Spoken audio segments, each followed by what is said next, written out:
Zelensky, Trump ഇവർക്കിടയിലെ വാക്കുതർക്കങ്ങൾക്ക് ശേഷം ഒരുപാട് സംഭവങ്ങൾ റഷ്യ ഉക്രൈൻ യുദ്ധത്തിൽ നടക്കാൻ തുടങ്ങി. രണ്ട് പ്രധാനപ്പെട്ട സംഭവങ്ങൾ. ഒന്ന്, റഷ്യ ഉക്രൈൻ യുദ്ധത്തിന്റെ തുടക്കം മുതൽ ഇന്ന് വരെയും കണ്ടിട്ടില്ലാത്ത രീതിയിൽ ഒരു വലിയ ഡ്രോൺ അറ്റാക്ക് റഷ്യ ഉക്രൈനുള്ളിൽ ചെയ്തു. അതേസമയം നിപ്രോവോസ് പ്രദേശത്ത് പ്രധാനപ്പെട്ട ഒരു മിലിറ്ററി ട്രെയിനിംഗ് ഇൻസ്റ്റിറ്റ്യൂട്ട്, മുൻപ് വരെയും ഉക്രൈൻ സൈനികരെ പരിശീലിപ്പിക്കാൻ വേണ്ടിയും നാറ്റോയിൽ നിന്ന് വരുന്ന വിദേശ സൈനിക ഇൻസ്ട്രക്ടേഴ്സ് അവരുടെ ചില പദ്ധതികൾ നടപ്പിലാക്കാനും നിർമ്മിച്ച ഒരു 4 നില കെട്ടിടം ആ സ്ഥലത്തുള്ള ഒരു മിലിറ്ററി കോംപ്ലക്സിനെ നശിപ്പിച്ചു. തൽഫലമായി 180-ലധികം ഉക്രൈൻ സൈനികരും 30-ലധികം വിദേശ സൈനിക പരിശീലകരും, അതും പ്രധാനമായി യൂറോപ്യൻ യൂണിയനിൽ നിന്നുള്ള സൈനിക പരിശീലകർ കൊല്ലപ്പെട്ടു എന്നുള്ള ചില വാർത്തകൾ വന്നു. കൂടെ തന്നെ യൂറോപ്പ് ഇപ്പോൾ വളരെ പിരിമുറുക്കമുള്ള ഒരു സാഹചര്യത്തിലാണ്. സെലൻസ്കി ട്രംപ് പ്രശ്നത്തിന് ശേഷം ഇതിനുശേഷം എങ്ങനെയുള്ള അനന്തരഫലങ്ങൾ സംഭവിക്കും എല്ലാം ഈ വീഡിയോയിലൂടെ വിശദമായി അറിയാം.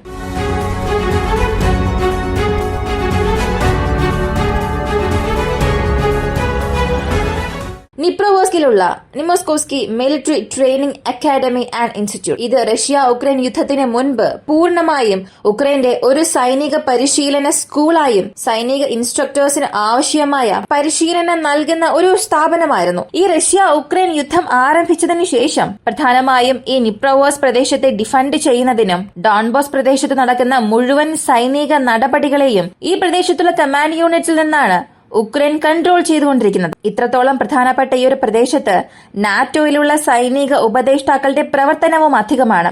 എങ്ങനെയാണോ ഇതിനകം കാർഖീവ് പ്രദേശത്ത് ഇതുപോലുള്ള ഒരു സ്ഥലത്തെ റഷ്യ ആക്രമിച്ചത്, അതിനേക്കാൾ വളരെ പ്രധാനപ്പെട്ട ഒരു പ്രദേശമായിരുന്നു ഇത്.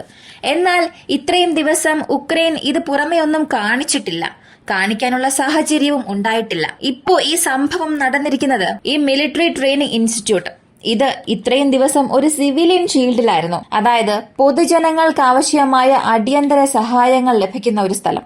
യുദ്ധത്തിൽ ബാധിക്കപ്പെട്ടിരിക്കുന്ന സൈനികർ അവർക്ക് ആവശ്യമായ സഹായം ചെയ്യുന്ന ഒരു സ്ഥലമായി മാത്രമായിരുന്നു ഉക്രൈൻ ഇന്ന് വരെയും ഈ സ്ഥലത്തെ പുറമെ കാണിച്ചത്. എന്നാൽ തെളിവോടുകൂടി ആക്രമിക്കണം എന്നതിനു വേണ്ടി റഷ്യയുടെ 7 ചാര ഡ്രോണുകൾ ഇതിനു മുകളിൽ പറക്കാൻ തുടങ്ങി. ഇങ്ങനെ പറക്കാൻ തുടങ്ങി എന്നത് മാത്രമല്ല, 2-3 ദിവസമായി ഇവിടെ എന്തൊക്കെ പ്രവർത്തനങ്ങൾ നടക്കുന്നു, ആരൊക്കെ ഇവിടെ വന്നു പോകുന്നു, ആയുധങ്ങൾ സംബന്ധിക്കുന്ന പ്രവർത്തനങ്ങൾ ഇവിടെ എങ്ങനെയെല്ലാം നടക്കുന്നു, മിസൈൽസ് എന്തെങ്കിലും വച്ചിട്ടുണ്ടോ, ഇങ്ങനെയുള്ള എല്ലാ വിവരങ്ങളും ഇഞ്ചിഞ്ചായി വിശകലനം ചെയ്യാൻ തുടങ്ങി. ഇങ്ങനെയുള്ള മുഴുവൻ ഡേറ്റാബേസും അവർ കളക്ട് ചെയ്തു. റഷ്യയുടെ ഡേറ്റ അനലൈസ് അനുസരിച്ച് ഇവിടെ 30 മുതൽ 40 ഫോറിൻ മിലിറ്ററി ഇൻസ്ട്രക്ടേഴ്സ് താമസിക്കുന്നുണ്ട് എന്ന വിവരം ലഭിച്ചു. മാത്രമല്ല ഉക്രൈന്റെ എലൈറ്റ് യൂണിറ്റ് എന്ന് പറയപ്പെടുന്ന 157th മെക്കാനിസ്റ്റ് ബ്രിഗേഡിലുള്ള സൈനികർക്കും ഇവിടെ പരിശീലനം നൽകുന്നുണ്ട്. അതുപോലെ ഡോൺബോസ് മേഖലയിൽ റഷ്യയ്ക്ക് ഒരു വലിയ ഞെട്ടലുണ്ടാക്കുന്ന രീതിയിൽ ഒരു സർപ്രൈസ് ഒഫൻസീവിനായി ഉക്രൈൻ തയ്യാറായിക്കൊണ്ടിരിക്കുന്നു എന്ന വിവരവും റഷ്യയ്ക്ക് ലഭിച്ചു. റഷ്യ കാത്തുകൊണ്ടിരുന്ന ഒരു സമയം അവർക്ക് ലഭിച്ചു. അങ്ങനെ മുഴുവനായും ആ കോംപ്ലക്സിനെ നശിപ്പിക്കാൻ 4 ഇസ്കാന്ദർ മിസൈൽസ് അവർ ഉപയോഗിച്ചു. ഈ ഓപ്പറേഷൻ ചെയ്ത് അവസാനിപ്പിച്ചത് ഇസ്കാന്ദർ MOTRK ക്രൂ ആണ്. ഈ 4 മിസൈൽസും കൃത്യതയോടുകൂടി തന്നെ അതിന്റെ ടാർഗറ്റിൽ ചെന്ന് പതിക്കുകയും നിർവീര്യമാക്കുകയും ചെയ്തു. അങ്ങനെ ആ കെട്ടിടം മുഴുവനായും അവിടെ നശിച്ചു. കൂടാതെ തൊട്ടടുത്തുണ്ടായിരുന്ന ഒരു ബങ്കർ, കമ്പാൻഡ് യൂണിറ്റ് എന്നറിയപ്പെടുന്ന ഒരു ബങ്കറും മുഴുവനായും നശിക്കുന്നു.